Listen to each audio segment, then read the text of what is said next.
Yo, YouTube, what's up with your boy? Sports and Fitness Rants. I'm back, guys. Click that like button.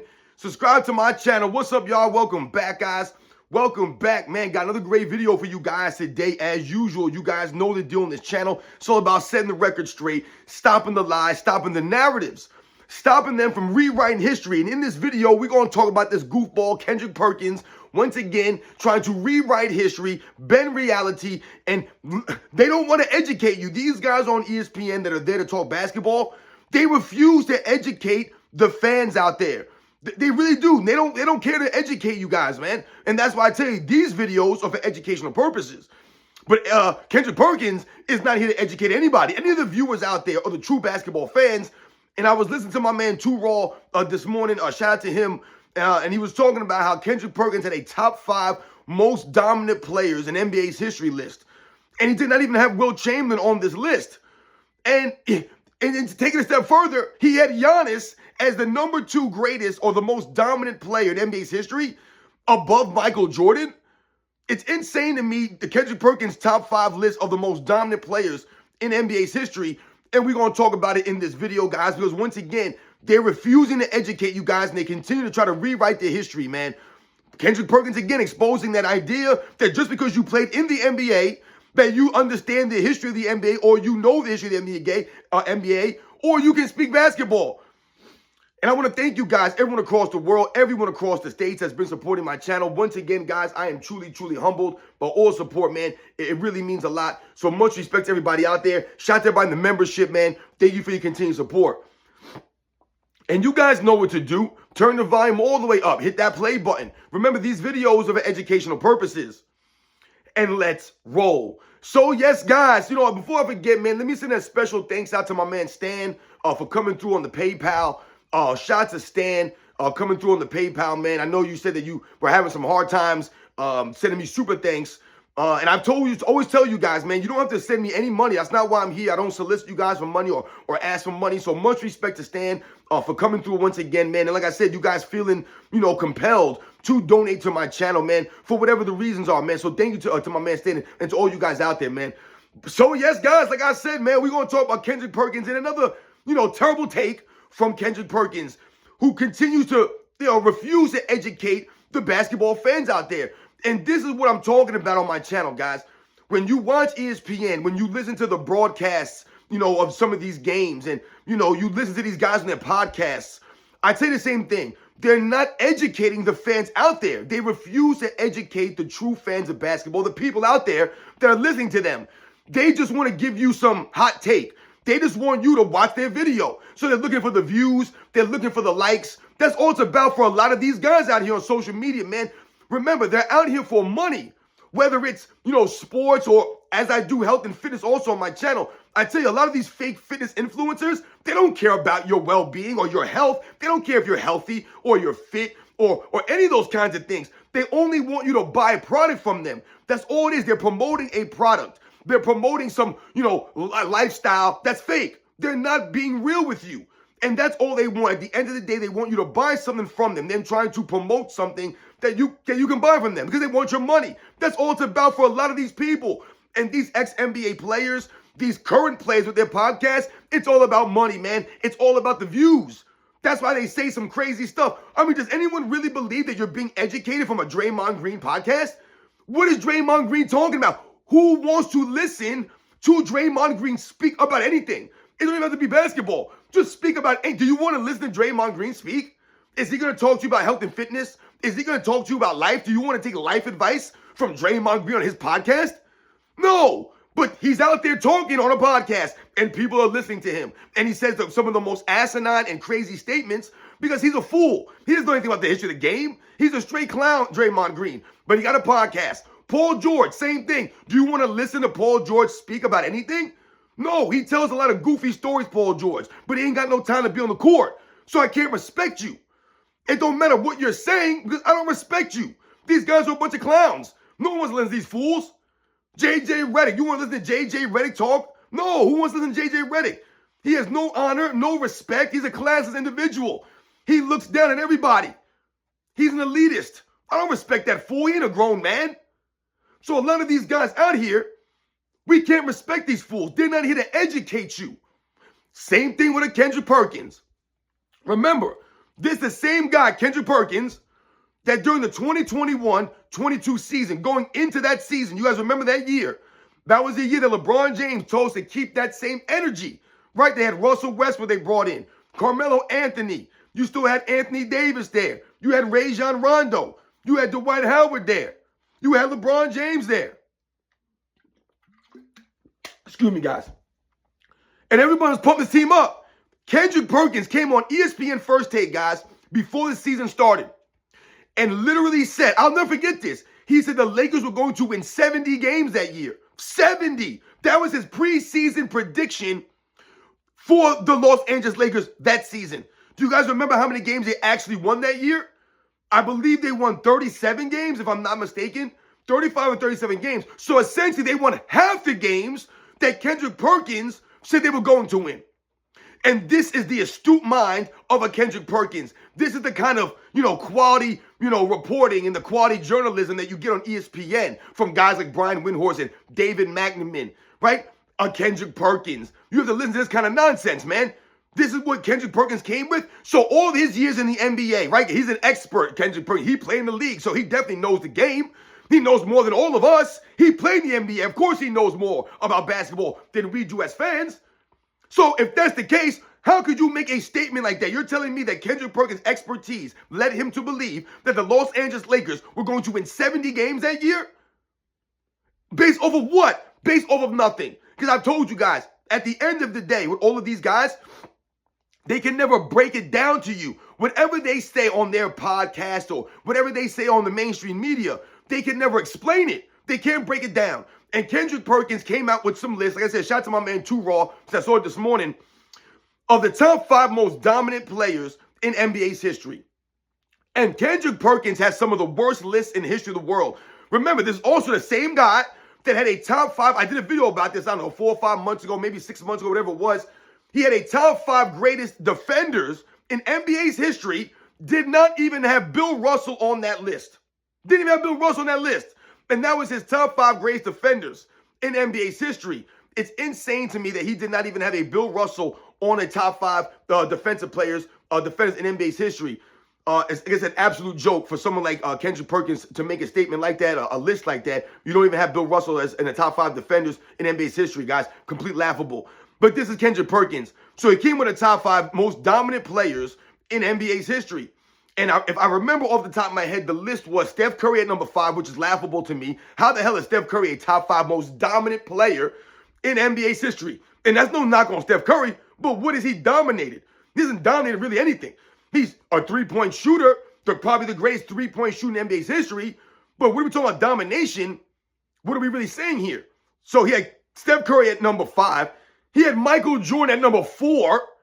Of course he had Michael Jordan at number 4, right? He had LeBron James at number 3. Of course, he has LeBron James above Michael Jordan. He has to put LeBron James above Michael Jordan to continue this narrative that he's been, living, this lie that he's been living for all these years now on ESPN. He has LeBron James at number 3. If I remember correctly, he had Giannis. That's right, Giannis at number 2 and Shaquille O'Neal at number 1. So there's no Wilt Chamberlain on this list, and that was what Too Raw was focused on because we all know that Wilt Chamberlain is Too Raw's guy. So he was focused on the Wilt Chamberlain aspect. How could you not have Wilt Chamberlain on a top 5 most dominant list? And see, the problem with something like this, when we're talking about Wilt Chamberlain and you're talking about a top 5 list, you have to have Wilt Chamberlain on this list because, in all honesty, Wilt Chamberlain probably is the most dominant player, physically dominant player in the history of the game. The problem before Wilt Chamberlain was he wasn't allowed to use his physical dominance when he played the game. But Shaquille O'Neal was allowed to use his physical dominance when he played the game. So I often tell you guys on this channel, if Wilt Chamberlain was allowed to play in the 60s the way that Shaq was allowed to play in the 2000s, then Wilt Chamberlain probably would have won a lot more championships because he would have been able to play bully ball, so to speak. He would have been able to be super physical on these guys. But the degree of the way the game was played was as such that Wilt Chamberlain was not allowed to use his physicality. If you notice and you watch Wilt Chamberlain footage, what you'll notice is that even though he was a physically imposing guy of his stature, right, 7 foot plus, damn near 300 pounds, and the freak athlete he was, you notice that Wilt Chamberlain played a finesse game. He played a finesse game, Wilt Chamberlain. And why was that? He had turnaround fadeaway jumpers. He had the little baby hooks. This was Wilt Chamberlain. He had to play a finesse style of game because that's the way the game was played back then. The advantage went to the defensive players. So Bill Russell had the advantage on a Wilt Chamberlain because of the way the game was played. He was allowed to be a lot more physical on the defensive end. You were allowed to put two hands on guys. You could do these kinds of things. Also, we think about Wilt Chamberlain, and you hear the reports and, stories that people would, like I said, now you hear them today. And what you find out and what you learn is that Wilt Chamberlain essentially was fouled 2-3 times every single trip down the court. So when people talk about, oh, Shaquille O'Neal was fouled every time down the court. Shaquille was fouled here. They fouled Shaq over there. They did a hack of Shaq. They did this. They were doing the same thing against Wilt Chamberlain. The difference was they weren't calling these fouls. And why weren't they calling these fouls? Because they literally said if we called every foul against Wilt Chamberlain, there would be no basketball game. We'd be calling fouls every time down the court. And that's the facts here, guys. But did Wilt Chamberlain have any excuses made for him? No, he did not have any excuses made for him. The man played 45 minutes a game, damn near every single season. The man never fouled out of a game, even though he was averaging 7, 8, 9 blocks a game during some of these seasons, doing some insane amount of things on both sides of the ball, right? Pretty much dominating the record book statistically, right, in that era. And even to this day, there are things that Wilt Chamberlain was doing that no one's going to sniff. No one's going to sniff these things. But Kendrick Perkins left that man off of a top 5 most dominant list. Now, I've told you guys many times, when people talk about Shaquille O'Neal and they use the word dominant, I've told you, you must use physical. You must put physically dominant in front of it. Physically dominant. Yes, you can argue that Shaq was the most physically dominant player in the history of the game. But why is that? Why can you argue that? Because he was allowed to play physically. He played in the physical era. The 90s into the early 2000s was still a very physical era style of basketball. So Shaq was allowed, like I said, to use his physicality in a physical era. And when you're that big, 300 plus pounds, you're 7 foot tall, and you're a great athlete like Shaq was, then you're going to have a physical advantage over everyone else around you. That's why I laugh when people say, oh, who's stopping Shaquille O'Neal? Who's stopping Shaq? Prime Shaq. Shaq was allowed to do these things. Hold on, guys. Sorry, guys. Shaq was allowed to do these things. Why? Because that's the way the game was played. So he was allowed to bang into guys and, just use his physical status, his size, to play bully ball against these guys. When Wilt Chamberlain was not allowed to do those kinds of things. So if we put Wilt Chamberlain in the 90s or the early 2000s, let's say, and he's allowed to play that physical style of basketball, then maybe Wilt Chamberlain's career is a lot different. If Wilt Chamberlain was able to have the steals and blocks added to his career, the PER numbers of Wilt Chamberlain, all of these things would put him in a different realm. Think about it, they had Defensive Player of the Year awards back when Wilt Chamberlain and guys like Bill Russell were playing. Wilt Chamberlain would probably have 4 or 5 Defensive Player of the Year awards, and the same probably would go for a Bill Russell. So all of a sudden, this enhances their legacies. It enhances their resumes. A lot of people look down on Wilt Chamberlain, I've noticed, because he only won 2 championships. Only won 2 championships, they'll say. Once again, no one made excuses for Wilt Chamberlain. Did anyone make excuses for Jay West when they're going against Bill Russell Celtics every single year? We all understand, or I would think that we all understand how great the Boston Celtics were of the 60s, but yet still, people of this era get excuses made for their losses. They make all these excuses for LeBron James. Kendrick Perkins will make excuses all day for LeBron James about how many times he lost. He wasn't going up against the Boston Celtics of the 60s. Nowhere near this. Once again, Wilt Chamberlain was not allowed to, change teams and form super teams and, use free agency to bounce all over the place and cry and moan for this and cry and moan for that. He wasn't getting a plus 500 at the free throw line for his team during the regular season. Once again, Wilt Chamberlain wasn't standing around on defense. He was actually out there playing defense. So Kendrick Perkins leaves him off the list. We're not going to go too far into that. One of the biggest things I have a problem with is that you put Giannis number 2. How do you have Giannis as the second most dominant player in the history of the game? Over Michael Jordan? There's no way in hell. Over a Kareem Abdul-Jabbar, who's not on this list either? I'm really baffled at the mind of some of these guys who are supposed to be professionals covering a sport. Kendrick Perkins is supposed to be a professional, right? He's supposed to be a professional analyst. And his analytical takes are completely off base. There is no basis for any of these takes that he had. You have a top 5 defenders in NBA's history. You don't have Bill Russell on it. What's your justification for that? There is no justification. The man should have at least been on the list. At least at number 5, Bill Russell. At least. But you didn't even have him on there. You come out and say that the Lakers are going to win 70 games that season, 70 games, and then they go out there and win 35, 37 games, literally half what you said, and there's nothing from Kendrick Perkins. We don't hear any comeback from Kendrick Perkins to say, yeah, I jacked this all up. The Lakers underachieved. No, they continue to make excuses. Oh, this guy got hurt. This guy wasn't healthy. They make excuses. There's no excuses for Wilt Chamberlain. There's no excuses for Jay West or Elgin Baylor. There was no excuses for those guys, right? That couldn't get it done. That were losing to the Boston Celtics year after year after year. There's no excuses for Oscar Robertson, right? No, there was none.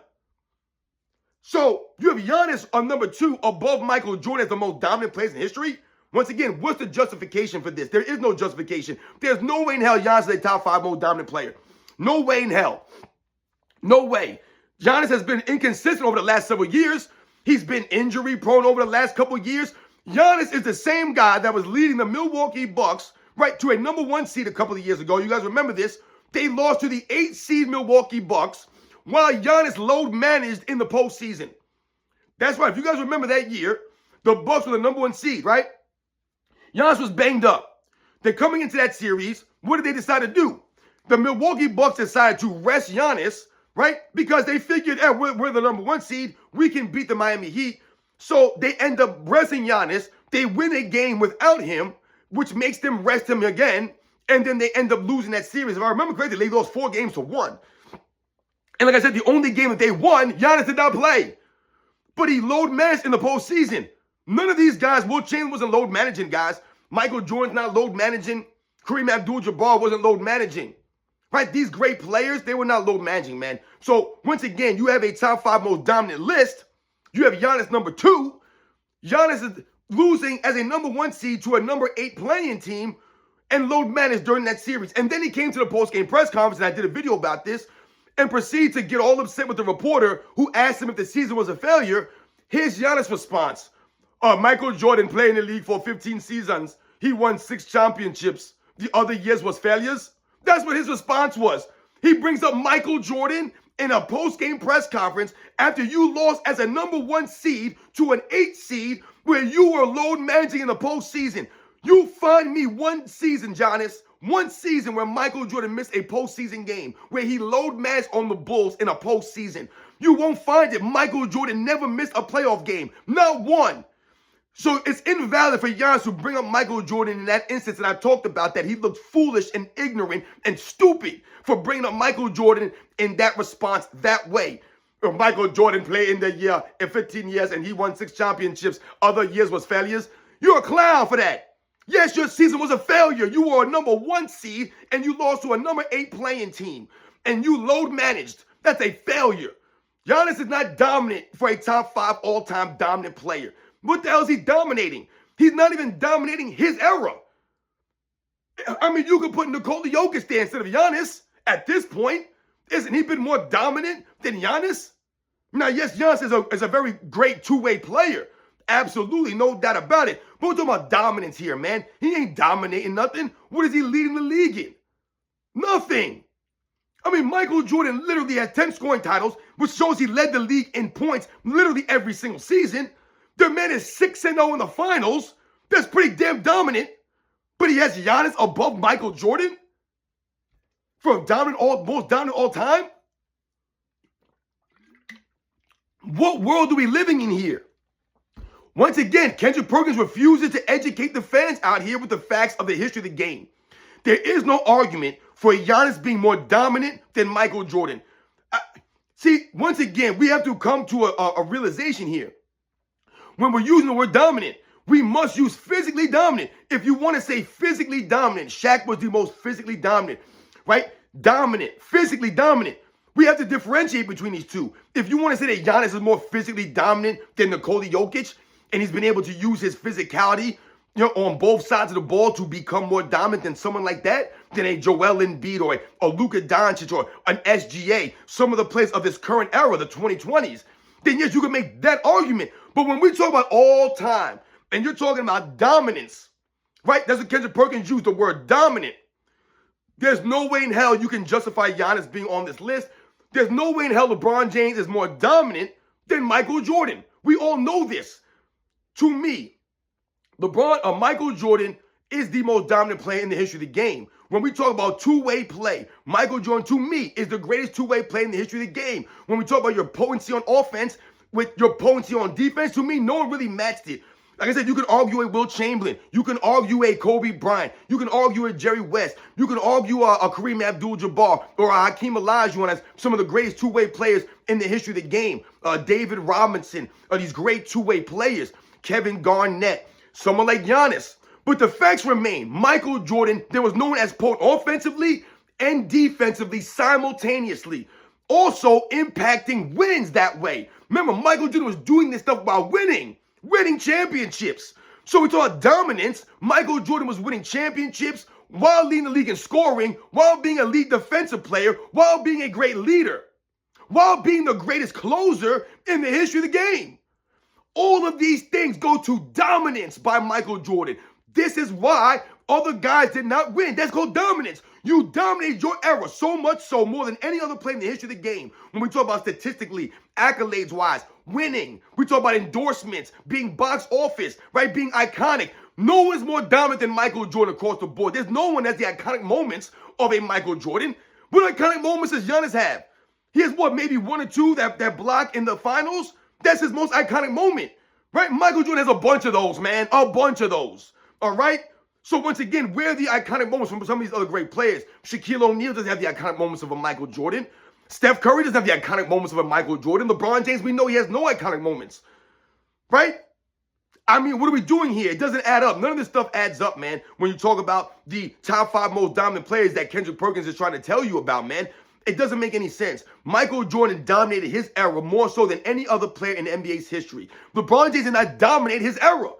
He did not dominate it. Once again, when we talk about statistic-wise, Russell Westbrook averaged a triple-double for 4 straight seasons, if I'm not mistaken. So can we argue that statistically, Russell Westbrook was doing things statistically? James Harden scored more points of the 2010s than any other player did. But he averaged 36 points per game. No one else had a higher point per game average during the 2010s than a James Harden. Once again, is that dominance? Look how he was getting these points. Once again, in a stat-happy era. So when we talk about dominance and people have LeBron James above Michael Jordan, it's not justified. You can't justify it. He's 4-6 in the finals. He didn't prevent players from winning championships like a Michael Jordan did. Steph Curry got just as many championships as LeBron James does. Everyone's winning championships over the last 10, 15 years. It's wide open. When Michael Jordan played in the 90s, no one else was winning, essentially.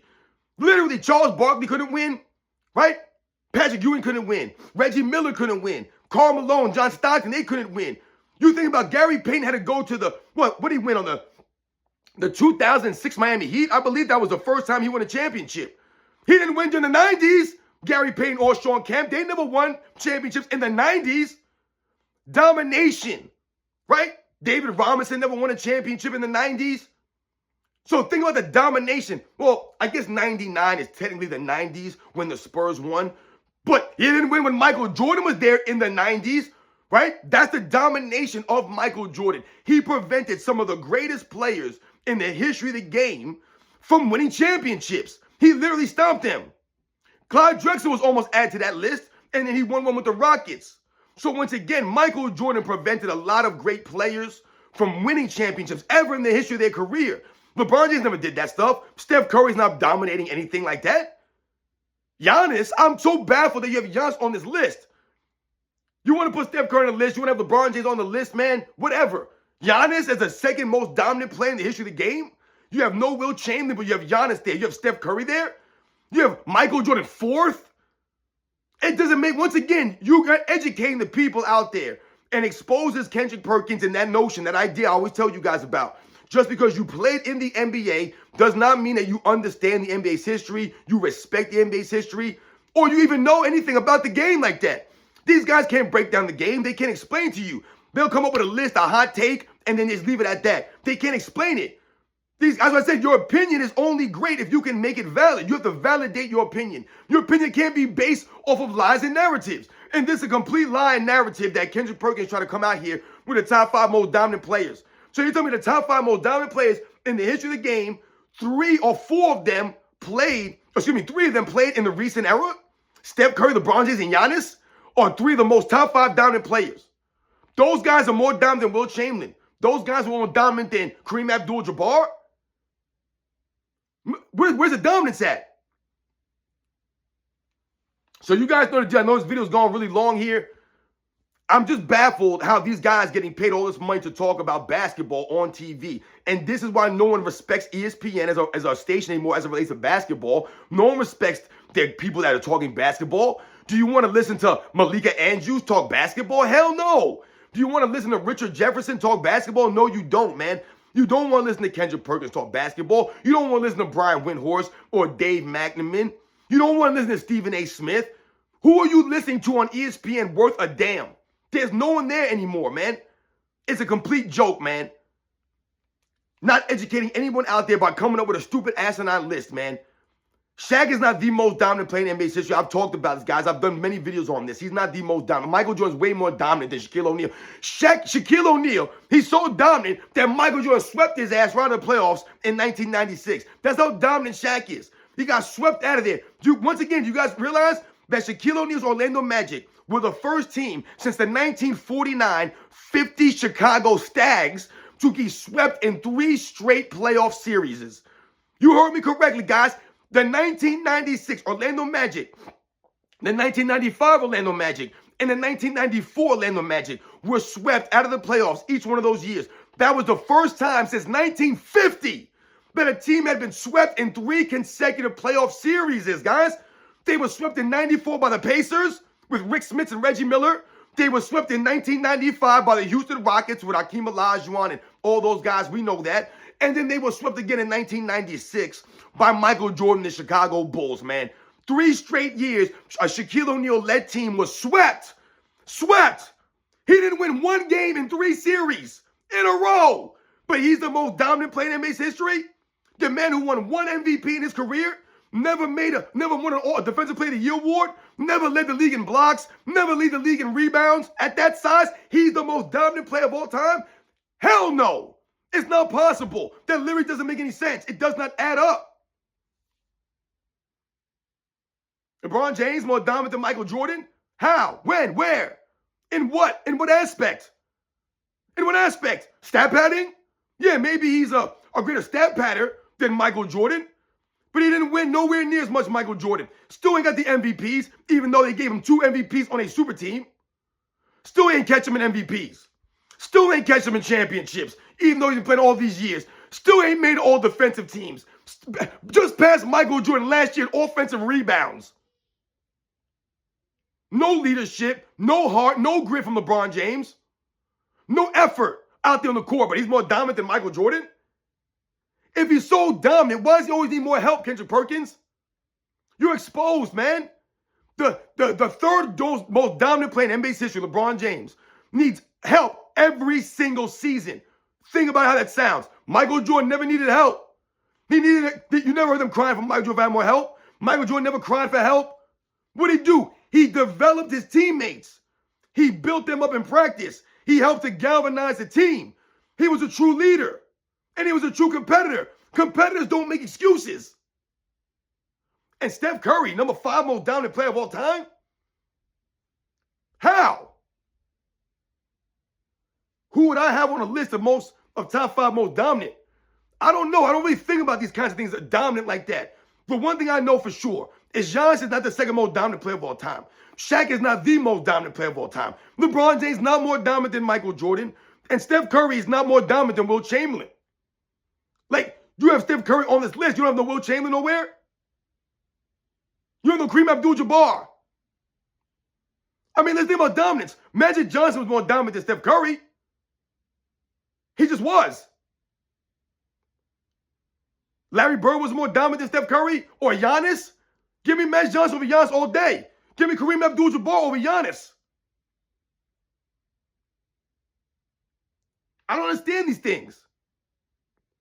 And once again, give me Wilt Chamberlain over these guys. I'm putting Wilt Chamberlain over Steph Curry. I'm putting Wilt Chamberlain above LeBron James as far as dominance goes. Absolutely. Are you kidding me right now? To me, the most dominant players has probably been Michael Jordan and Wilt Chamberlain. Hey, Bill Russell. Wasn't Bill Russell dominant? He's pretty dominant. One of the most dominant leaders in the history of the sport. He might be the greatest leader in the history of the sport. He galvanized the guys around him. He played with great players. We all know that. But he galvanized these guys. He got the most out of them. He was a leader of them. Man, the man coached while playing and won 2 championships as a coach and player. That's pretty damn dominant. Could you see any of these guys going? Could you see LeBron James trying to coach and play? Even though he tries to do that, what happens? He's not successful at it. Bill Russell is 2-0 as a head coach. Wilt Chamberlain more dominant than these guys. Wasn't Dennis Rodman more dominant on the boards than some of these guys were in any aspect of the game? Who was more dominant than Dennis Rodman? And of those players, he was more dominant in any area than a Shaquille O'Neal or a, LeBron James, a Giannis. How about John Stockton, his dominance assist-wise? That's pretty dominant. He dominated a certain area, a certain aspect of the game. Moses Malone and the way he was able to offensive rebound, that's dominance right there on the glass. We think about the dominance of Bill Russell on the defensive end. And it's the overall dominance, the presence of a Wilt Chamberlain.